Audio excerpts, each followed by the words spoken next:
Honorable Speaker, sir, on the sacred occasion of Magh Purnima and the birth anniversary of Guru Ravidas, I present the budget for the year 2026-2027. Since we assumed office 12 years ago, India's economic trajectory has been marked by stability, fiscal discipline, sustained growth, and moderate inflation.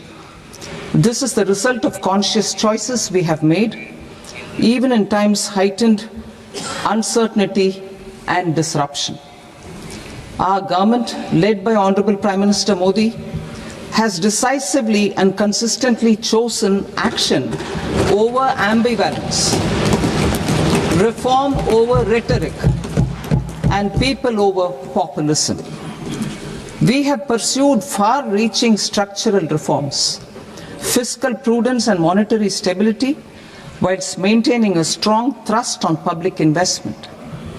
Keeping Atmanirbharta as a lodestar, we have built domestic manufacturing capacity, energy security, and reduced critical import dependencies.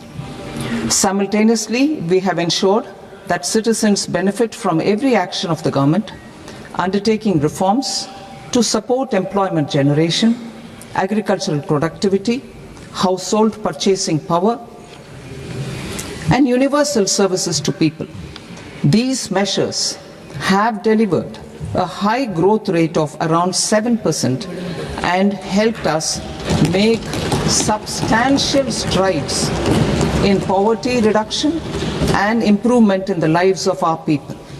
Today, we face an external environment in which trade and multilateralism are imperiled and access to resources and supply chains are disrupted. New technologies are transforming production systems while sharply increasing demands on water, energy, and critical minerals. India will continue to take confident steps towards Vikasit Bharat, balancing ambition with inclusion. As a growing economy with expanding trade and capital needs, India must also remain deeply integrated with global markets, exporting more and attracting stable long-term investment. As I begin Part A, I want to express my gratitude to the people for standing firmly with us as we forge our way together towards becoming one of the largest economies of the world.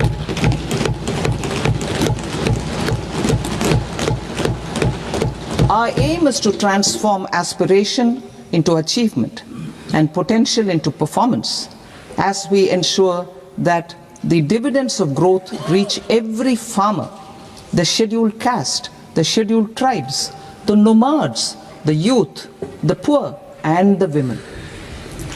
In Vikasit Bharat Young Leaders Dialogue 2026, several innovative ideas were shared with our Prime Minister, which have inspired many of the proposals, making this a unique Yuva Shakti-driven budget. Our government's sankalp is to focus on our poor, underprivileged, and the disadvantaged. To deliver on this sankalp, and given that this is the first budget prepared in Kartavya Bhavan, we are inspired by three Kartavya. Our first Kartavya is to accelerate and sustain economic growth by enhancing productivity and competitiveness and building resilience to volatile global dynamics. Our second Kartavya is to fulfill aspirations of our people and build their capacity, making them strong partners in India's path to prosperity. Our third Kartavya, aligned with our vision of Sabka Saath, Sabka Vikas, is to ensure that every family, community, region, and sector has access to resources, amenities, and opportunities for meaningful participation. This threefold approach requires a supportive ecosystem. The first requirement is to sustain the momentum of structural reforms, continuous, adaptive, and forward-looking. Second, a robust and resilient financial sector is central to mobilizing savings, allocating capital efficiently, and managing risks. Third, cutting-edge technologies, including AI applications, can serve us as force multipliers for better governance. Reform Express. Our government has undertaken comprehensive reforms towards creating employment, boosting productivity, and accelerating growth. After the Prime Minister's announcement on Independence Day in 2025, over 350 reforms have been rolled out. This includes GST simplification, notification of labor codes, and rationalization of mandatory quality control orders. High-level committees have been formed, and in parallel, the central government is working with the state governments on deregulation and reducing compliance requirements. The Reform Express is well on its way and will maintain its momentum to help us fulfill our kartavya. I now move to specific proposals. Under our first kartavya, to accelerate and sustain economic growth, I propose interventions in 6 areas. 1. Scaling up manufacturing in 7 strategic and frontier sectors. 2. Rejuvenating legacy industrial sectors. 3. Creating champion MSMEs. 4. Delivering a powerful push for infrastructure. 5. Ensuring long-term security and stability. And 6. Developing city economic regions.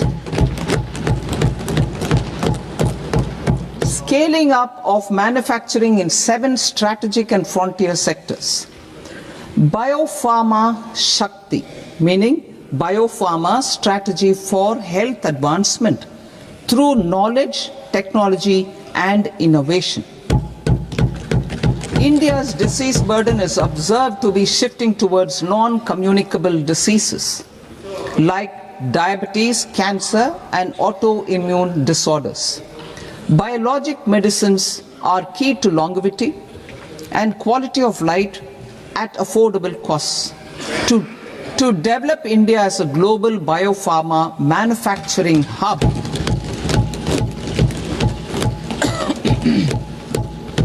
I propose the Biopharma Shakti with an outlay of 10,000 crores over the next 5 years. This will build the ecosystem for domestic production of biologics and biosimilars. The strategy will include a biopharma-focused network with 3 new national institutes of pharmaceutical education and research, popularly known as NIPERs, and upgrading 7 existing ones. It will also create a network of 1,000 accredited India clinical trials sites. We propose to strengthen the Central Drug Standard Control Organization to meet global standards and approve timeframes through and approval timeframes through a dedicated scientific review cadre and specialists. India Semiconductor Mission 1.0 expanded India's semiconductor sector capabilities. Building on this, we will launch ISM 2.0 to produce equipment and materials, design full-stack Indian IP, and fortify supply chains. We will also focus on industry-led research and training centers to develop technology and skilled workforce. The Electronics Components Manufacturing Scheme, launched in April 2025, with an outlay of 22,919 crores, already has investment commitments at double the targets. We propose to increase the outlay to 40,000 crores to capitalize on this momentum.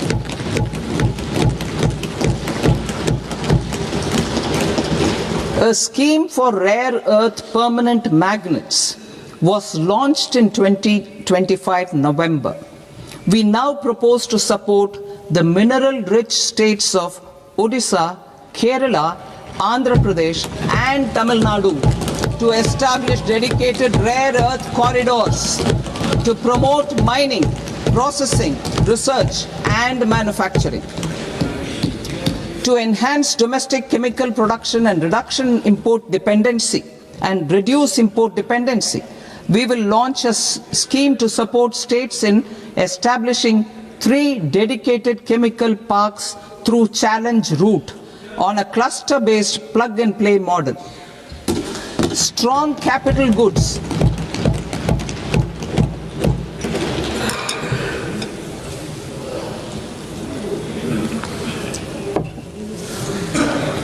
Strong capital goods capability is a determinant of productivity and quality across different sectors. Towards building this capacity, I propose the following. High-tech tool rooms will be established by central public sector enterprises at 2 locations as digitally enabled automated service bureaus that locally design, test and manufacture high-precision components at scale and at lower cost. 2. A scheme for enhancement of construction and infrastructure equipments will be introduced to strengthen domestic manufacturing of high value and technologically advanced CIE. This can range from lifts in a multi-storied apartment or firefighting equipment in multiplexes, large or small, and to tunnel boring equipments for building metros and high-altitude roads. I also propose a scheme for container manufacturing to create a globally competitive container manufacturing ecosystem with a budgetary allocation of 10,000 crores over a 5-year period. For the labor-intensive textile sector, I propose an integrated program with 5 subparts. 1. The National Fiber Scheme for self-reliance in natural fibers such as silk, wool and jute, man-made fibers and new age fibers.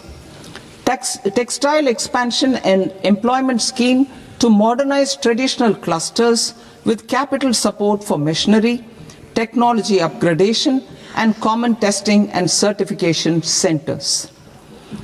3. The National Handloom and Handicraft Program to integrate and strengthen existing schemes and ensure targeted support for weavers and artisans. Tex Eco Initiative to promote globally competitive and sustainable textiles and apparels. Samarth 2.0 to modernize the upgrade the textile skilling ecosystem through collaboration with industry and academic institutions. Further, I propose to set up mega textile parks in challenge mode. They can also focus on bringing value addition to technical textiles. I propose to launch the Mahatma Gandhi Gram Swaraj initiative to strengthen khadi, handloom and handicrafts. This will help in global market linkage and branding. It will streamline and support training, skilling, quality of process and production. This will benefit our weavers, village industries, one district, one product ODOP initiative and also our rural youth. India has the potential to emerge as a global hub for high quality, affordable sports goods. I propose a dedicated initiative for sports goods that will promote manufacturing, research and innovation in equipment design as well as material sciences. Rejuvenation of legacy industrial clusters. I propose to introduce a scheme to revive 200 legacy industrial clusters to improve their cost competitiveness and efficiency through infrastructure and technology upgradation. Creating champion SMEs and supporting micro enterprises. Recognizing MSMEs as a vital engine of growth, I propose a three-pronged approach to help them grow as champions. Equity support. I propose to introduce a dedicated 10,000 crores SME growth fund to create future champions, incentivizing enterprises based on select criteria.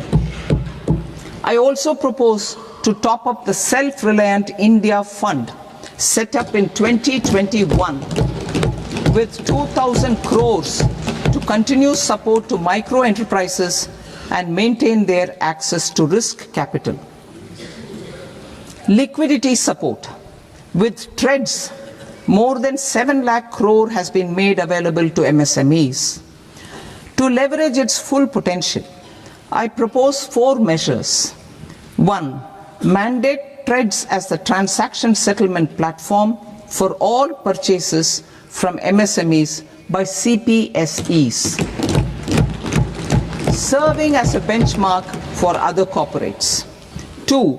Introduce a credit guarantee support mechanism through CGTMSE for invoice discounting on TREDS platform. 3. Link GEM with TREDS for sharing information with financiers about government purchases from MSMEs, encouraging cheaper and quicker financing. 4. Introduce TREDS receivables as asset-backed securities, helping develop a secondary market, enhancing liquidity and settlement of transactions. Professional support. Government will facilitate professional institutions such as the ICAI, ICSI, ICMAI to design short-term modular courses and practical tools to develop a cadre of corporate mitras, especially in Tier 2 and Tier 3 towns. These accredited para-professionals will help MSMEs meet compliance requirements at affordable costs. Infrastructure. During this past decade, our government has undertaken several initiatives for large-scale enhancement of public infrastructure, including through new financing instruments such as Infrastructure Investment Trust (InvITs) and Real Estate Investment Trust (REITs), and institutions like NIIF and NABFID. We shall continue to focus on developing infrastructure in cities with over 5 lakh population, that is Tier 2, Tier 3 cities, which have expanded to become growth centers. Public capital expenditure has increased manifold from 2 lakh crore in 2014-15 to an allocation of 11.2 lakh crore in BE 25-26. In this coming year, that is financial year 2026-27, I propose to increase it to 12.2 lakh crores to continue the momentum. To strengthen the confidence of private developers regarding risks during infrastructure development and construction phase, I propose to set up an infrastructure risk guarantee fund to provide prudentially calibrated partial credit guarantee to lenders. Over the years, REITs have emerged as a successful instrument for asset monetization. I propose to accelerate recycling of significant real estate assets of the CPSEs through the setting up of dedicated REITs. To promote environmentally sustainable movement of cargo, I propose to 1. Establish new dedicated freight corridors connecting Dankuni in the east to Surat in the west. Operationalize 20 new national waterways over the next 5 years. Starting with National Waterways 5 in Orissa to connect mineral-rich areas of Talcher and Angul and industrial centers like Kalinga Nagar to the ports of Paradeep and Dhamra. Training institutes will be set up as regional centers of excellence for development of required manpower for these waterways. This will benefit youth in the entire stretch of the waterways to train and acquire skills. Further, a ship repair ecosystem catering to inland waterways will also be set up at Varanasi and Patna. And C, launch a coastal cargo promotion scheme for incentivizing a modal shift from rail to road to increase the share of inland waterways and coastal shipping from 6% to 12% by 2047.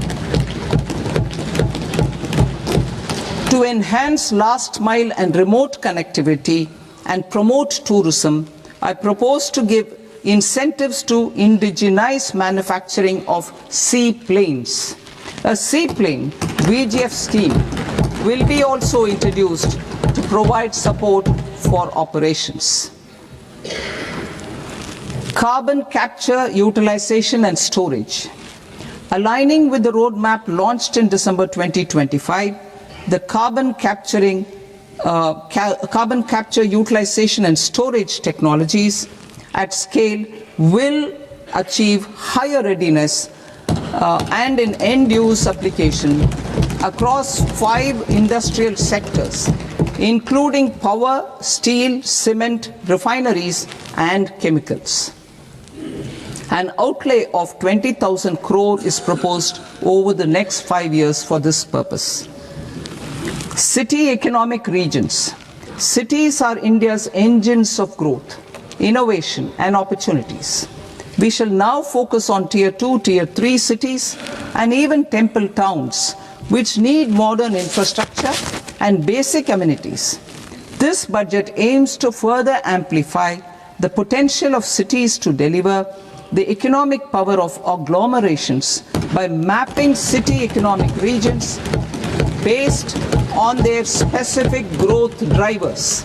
An allocation of 5,000 crore per CER over 5 years is proposed for implementing their plans through a challenge mode with a reform-cum-result-based financing mechanism.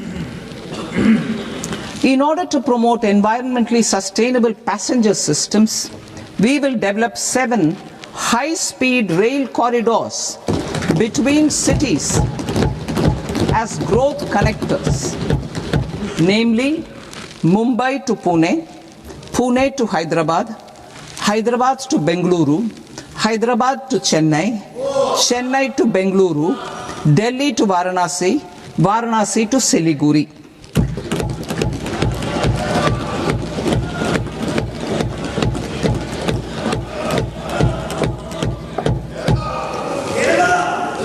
Financial sector. The Indian banking sector today is characterized by strong balance sheet, historic highs in profitability, improved asset quality, and coverage exceeding 98% of villages in the country. At this juncture, we are well placed to futuristically evaluate the measures needed to continue on the path of reform-led growth of this sector. I propose setting up a high-level committee on banking for Vikasit Bharat. High-level committee on banking for Vikasit Bharat to comprehensively review the sector and align it with India's next phase of growth while safeguarding financial stability, inclusion, and consumer protection. The vision for NBFCs for Vikasit Bharat has been outlined with clear targets for credit disbursement and technology adoption in order to achieve scale and improve efficiency in the public sector NBFCs As a first step, it is proposed to restructure the Power Finance Corporation and Rural Electrification Corporation. I propose a comprehensive review of the foreign exchange management non-debt instruments rules to create a more contemporary, user-friendly framework for foreign investments consistent with India's evolving economic priorities. Corporate bond market. I propose to introduce a market-making framework with suitable access to funds and derivatives on corporate bond indices. I also propose to introduce total return swaps on corporate bonds. Municipal bonds. To encourage the issuance of municipal bonds of higher value by larger cities, I propose an incentive of 100 crore rupees for a single bond issuance. 100 crore rupees for a single bond issuance of more than 1,000 crore. The current scheme under Amrit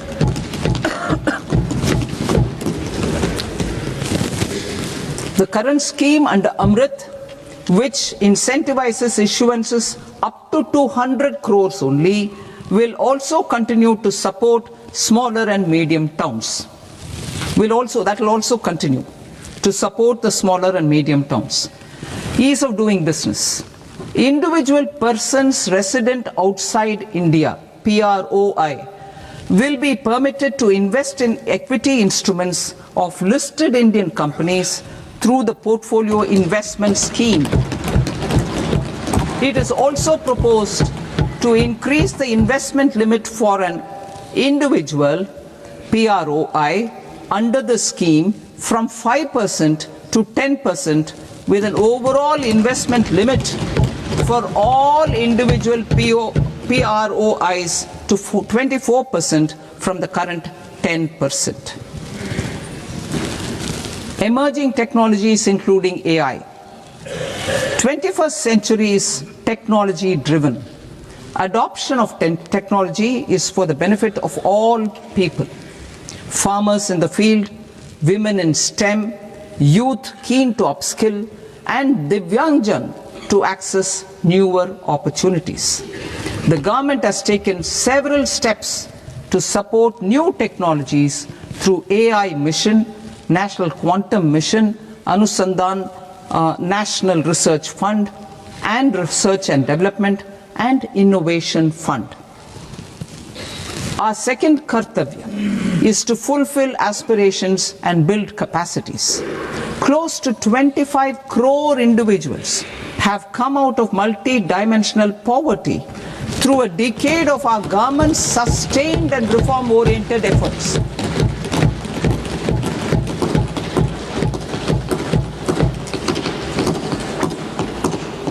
Our government has therefore decided to place a renewed emphasis on the service sector to provide a pathway to fulfilling aspirations of a youthful India with the following measures. I propose to set up a high-powered Education to Employment and Enterprises Standing Committee to recommend measures that focus on services sector as a core driver of Vikasit Bharat. This will make us a global leader in services with a 10% global share by 2047. The committee will prioritize areas to optimize the potential for growth, employment, and exports. They will also assess the impact of emerging technologies, including AI, on jobs and skill requirements and propose measures thereof. To create a range of skilled career pathways, a new range of skilled career pathways for our youth, I propose interventions in the following sectors. Health. Existing institutions for allied health professionals will be upgraded and new AHP institutions established in private and government sectors.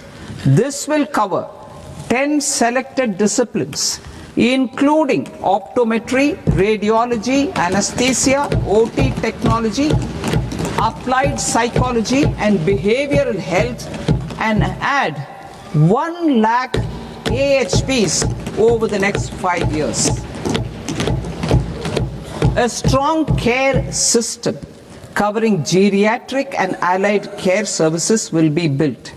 A variety of NSQF-aligned programs will be developed to train multi-skilled caregivers, combining core care and allied skills such as wellness, yoga, and operation of medical assistive devices. In the coming year, 1.5 lakh caregivers will be trained.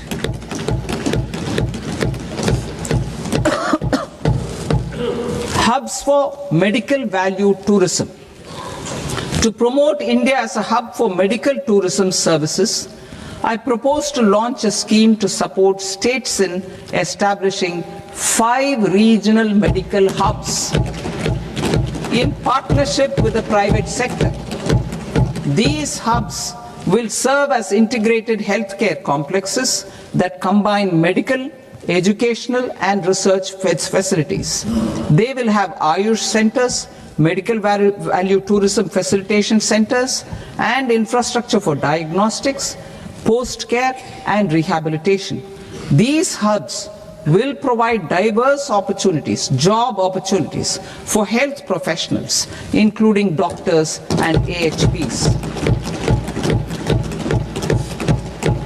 Ancient Indian yoga, already respected in several parts of the world, was given a mass global recognition when Honorable Prime Minister took it to the UN. Post-COVID, Ayurveda gained a similar global acceptance and recognition. Exporting quality Ayurveda products helps farmers who grow the herbs and youth who process the products. To meet growing global demand, a few more steps are being taken. I propose to 1. Set up 3 new All India Institutes of Ayurveda. 2. Upgrade Ayush pharmacies and drug testing labs for higher standards of certification ecosystem and make available more skilled personnel. 3. Upgrade the WHO Global Traditional Medicine Center in Jamnagar to bolster evidence-based research, training and awareness for traditional medicine. Animal husbandry. Livestock contributes to close to 16% of farm income, including of poor and marginal households. To scale up availability of veterinary professionals by more than 20,000, I propose to roll out a loan-linked capital subsidy support scheme for establishment of veterinary and para-veterinary colleges, veterinary hospitals, diagnostic laboratories, and breeding facilities in private sector. Collaboration between Indian and foreign institutions will also be facilitated. Orange economy. India's animation, visual effects, gaming and comics sector, ABGC sector, is a growing industry projected to require 2 million professionals by 2030. I propose to support the Indian Institute of Creative Technologies, Mumbai, in setting up ABGC content creator labs in 15,000 secondary schools all over the country and 500 colleges.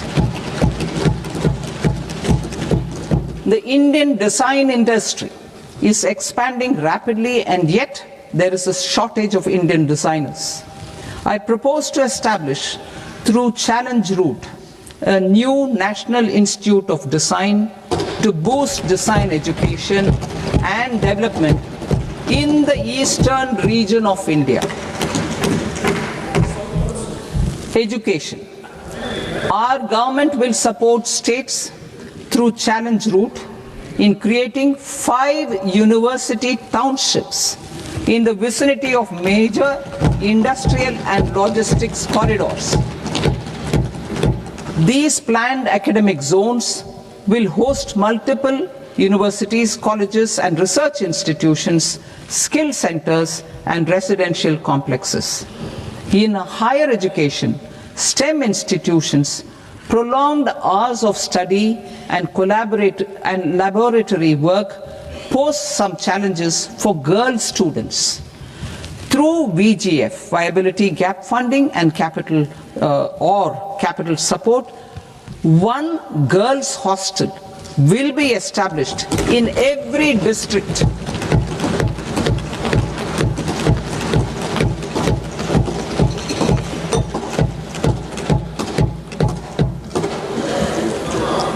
To promote astrophysics and astronomy via immersive experiences.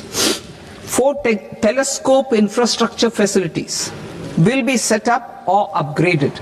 The National Large Solar Telescope, the National Large Optical Infrared Telescope, the Himalayan Chandra Telescope, and the Cosmos 2 Planetarium. Tourism. The tourism sector has the potential to play a large role in the employment generation, forex earnings, and expanding the local economy. I propose to set up a National Institute of Hospitality by upgrading the existing National Council for Hotel Management and Catering Technology. It will function as a bridge between academia, industry, and government. I also propose a pilot scheme for upskilling 10,000 guides in 20 iconic tourist sites through a standardized, high-quality, 12-week training course in hybrid mode in collaboration with the Indian Institute of Management. A national destination digital knowledge grid will be established to digitally document all places of significance, cultural, spiritual, and heritage. This initiative will create a new ecosystem of jobs for local researchers, historians, content creators, and technology partners. India has the potential and opportunity to offer world-class trekking and hiking experience. We will develop ecologically sustainable mountain trails in Himachal Pradesh, Uttarakhand, and Jammu Kashmir. Also in Araku Valley in the Eastern Ghats and Podigai Malai in the Western Ghats. Turtle trails along key nesting sites in the coastal areas of Odisha, Karnataka and Kerala. And 3 bird watching trails along the Pulikat Lake in Andhra Pradesh, Tamil Nadu. It's on the border. Under the visionary leadership of Honorable Prime Minister, we established the International Big Cat Alliance in 2024. This year, India is hosting the first ever Global Big Cat Summit, where heads of governments and ministers from 95 range countries will deliberate on collective strategies for conservation. Heritage and culture tourism. I propose to develop 15 archaeological sites, including Lothal, Dolavira, Rakigadi, Adichanallur, Saranath, Hastinapur, and Leh Palace into vibrant experiential cultural destinations. Excavated landscapes will be open to the public through curated walkways. Immersive storytelling skills and technologies will be introduced to help conservation labs, interpretation centers, and guides. The sports sector provides multiple means of employment, skilling and job opportunities. Taking forward the systematic nurturing of sports talent which is set in motion through the Khelo India program earlier, I propose to launch a Khelo India mission to transform the sports sector over the next decade. The mission will facilitate an integrated talent development pathway supported by training centers which are foundational, intermediate and elite levels. B, systematic development of coaches and support staff. C, integration of sports science and technology. D, competitions and leagues to promote sports culture and provide platforms. And E, development of sports infrastructure for training and competition. Our third Kartavya aligns with our vision of Sabka Saath, Sabka Vikas towards Vikasit Bharat. This requires targeted efforts for 1. Increasing farmer incomes through productivity enhancement and entrepreneurship, with special attention to small and marginal